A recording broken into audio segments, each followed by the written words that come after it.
और आपको याद दिलाना चाहता हूं और मंच के ऊपर बैठे हैं लोगों को भी याद दिलाना चाहता हूं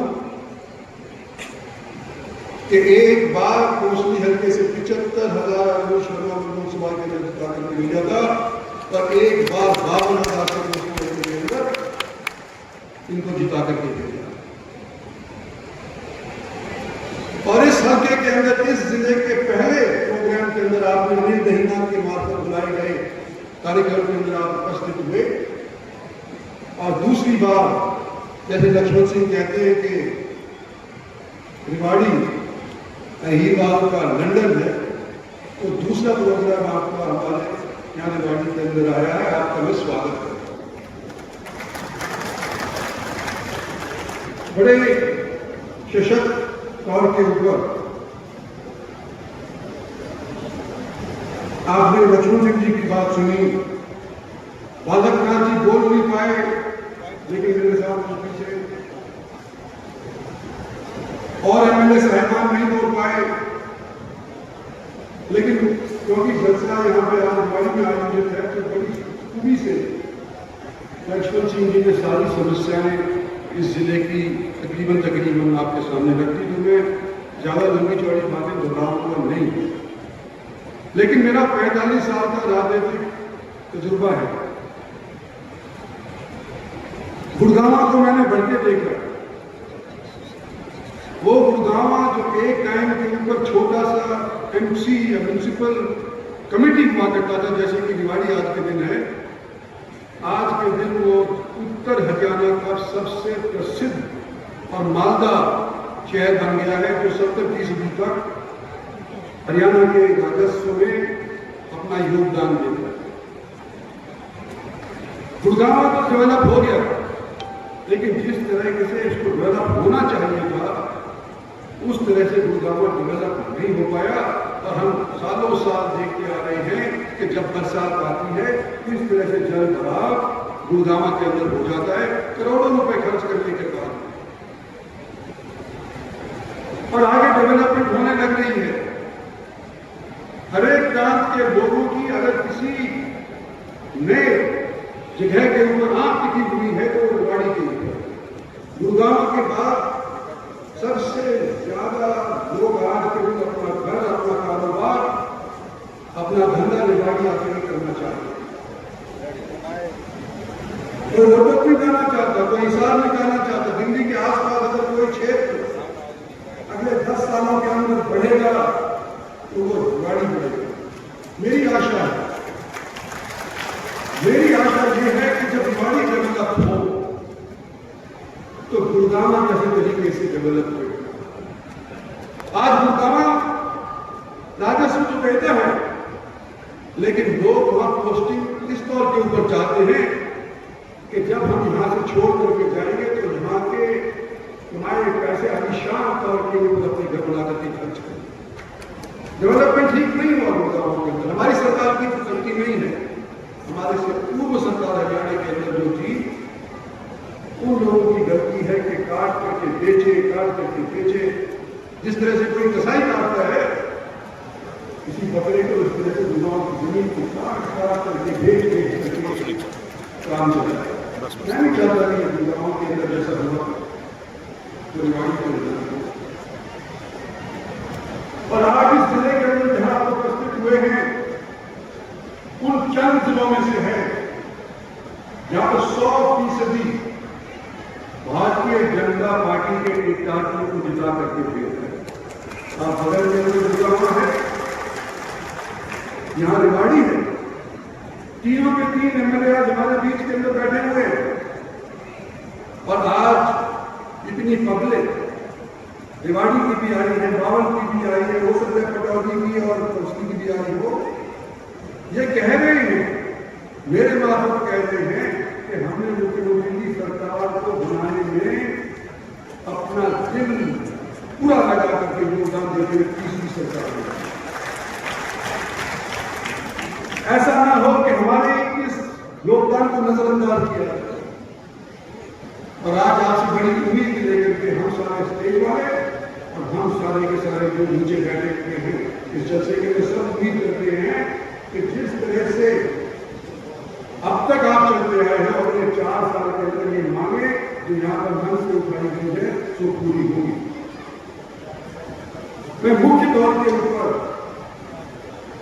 बड़े मानचित्र के ऊपर चर्चा करना चाहता हूं कि हमारी पार्टी के वर्कर्स ने काम किया, हमारे सारे के सारे लोगों ने काम किया और पानी की समस्या का जिक्र लक्ष्मण सिंह ने भी किया। हमारा धारणा एक औद्योगिक क्षेत्र है, मसानी गला जगह के अंदर है, गंदा पानी जाता है उसके अंदर, साफ होकर के भी नहीं जाता, यहां तक कि वहां पे मछली नहीं पल सकती, बड़ा जहर बन गया लेकिन मछली मर जाती है। वहां पर ये विदेशी पक्षी आते हैं सर्दियों के अंदर, एक भी आकर के पक्षी वहां पर नहीं रहते। ये पानी मसानी के अंदर गंदा पानी जाना बिल्कुल बंद होना चाहिए, क्योंकि ये केवल मसानी की बात नहीं है, हमारी के टीसीयू गांव के अंदर इस पानी का प्रदूषण पहुंचता है। और कभी बरसात के अंदर आप आओगे, अभी तो अभी हुआ दूसरा माहौल को बताया है, बरसात में आप आइएगा, आपको रोड से आना पड़ेगा, आपको पता चलेगा कि नेशनल हाईवे के ऊपर राजस्थान के इंडस्ट्रीज का पानी किस तरह से बहाव करता है और वहां पर आना जाना पसंद होता है। पिछले दिनों के अंदर यहाँ पर हमारे कुछ साथी घरों में मिल करके राजस्थान से जो गंदा पानी आता है उसको रोक दिया। स्वामी जी बैठे हुए हैं, ये एमएलए साहब बन रहे हैं, जो बांध लगाया था हमने भी तोड़ दिया इन्होंने। तो राजस्थान का गंदा पानी हमारे आने लग रहा है या इसकी संभावना है? भाई ध्यान रखना, क्यों खुद महसूस करो। आप स्वामी जी आप जीत गए इजाजत से, लेकिन हम जब यहाँ पर बांध रोकने की पानी रोकने की लगाएंगे, हम आपकी दखलंदाजी बर्दाश्त करेंगे।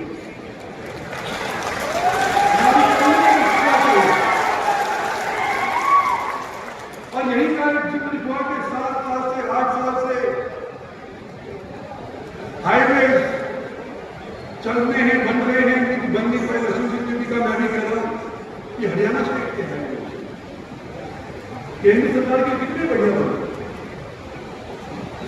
अब हम किसको दोष दें? दुश्मन जी को तो दे नहीं सकते क्योंकि हमारी पार्टी के मंत्री हुआ करते थे, लेकिन आज के दिन स्टेट हाईवे, स्टेट की पीडब्ल्यूडी के अंदर अगर देखा जाए माइक्रोस्कोप से, तो हरियाणा के अंदर जिसके पास एक विभाग था उन्होंने दुरुस्त काम नहीं किया। और ये हाईवे की तो कृपा करके इसके ऊपर ध्यान जरूर दें। मैं एम्स का भी थोड़ा जिक्र करना चाहता हूँ। बड़ी मशक्कत के बाद 10 साल के बाद सन 14 या 15 के अंदर पीजी करने साल की गाँव के अंदर 8-9 साल के बाद एक एम्स यहाँ पर स्थापित हो गया है। प्रधानमंत्री ने उसका शिलान्यास कर दिया। हाईवे पे बिल्कुल सटा हुआ नाजरों को हाईवे जाता है, नेशनल हाईवे हो गया है, लेकिन बीच में रेलवे लाइन आती है। करोड़ों का एम्स, देश के 22 एम्स में से एक एम्स हरियाणा के इस क्षेत्र को जो भारत सरकार ने प्रधानमंत्री को दिया है, लफड़ा इस बात का पड़ा हुआ है कि हाईवे से एम्स रेल की पटरी पार करने के बाद कैसे पहुंचे। और मैंने पीडब्ल्यूडी का जिक्र मैं कर रहा हूं, तो पीडब्ल्यूडी का कि हमने मंजूरी ले ली हाईवे से लेकर के एम्स जाने के लिए, हमने मंजूरी ले ली है। रेल के नीचे अंडरपास बना करके हम एम्स के लिए रास्ता देंगे मरीजों को। और खर्चा कितना आएगा? 52 करोड़ रुपये।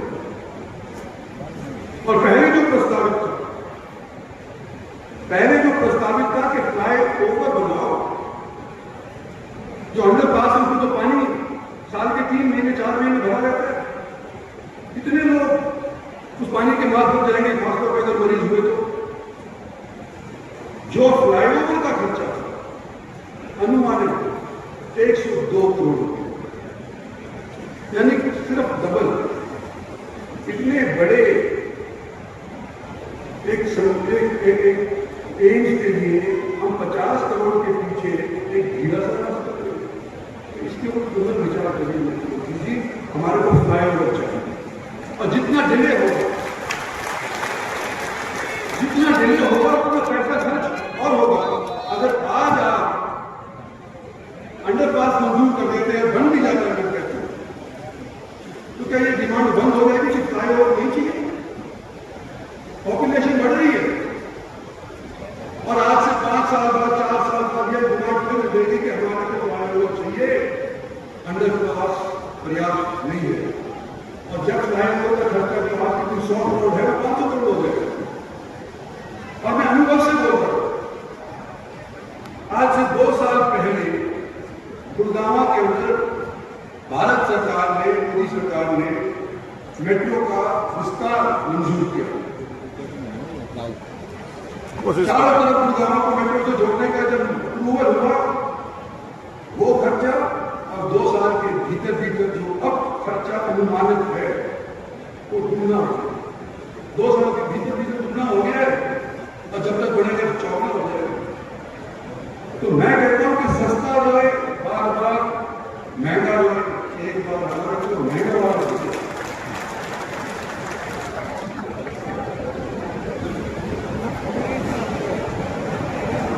दिवाली पर जब बड़ा गुड़गांव की क्लैरिटी पूरी तरह एसोसिएशन का जिक्र करी दिया, गंदे पानी का भी मैंने जिक्र करा दिया। आपके साथ सारे तो यहाँ पर जो अगले बैठे सारे के सारे यहाँ पर तो मंत्री बैठे, क्योंकि शर्मा जी को भी मुख्यमंत्री मानते हैं, यहाँ के सारे एमपी आपके साथ, पार्टी वाले आपके साथ, चाहे मेरे साथ में रहो या ना रहो, लेकिन आपके साथ आपकी जरूर है। और हमारा हक पड़ता है कि हमने आपकी सरकार बनाई है, हमारी बात को प्राथमिकता दी जाए।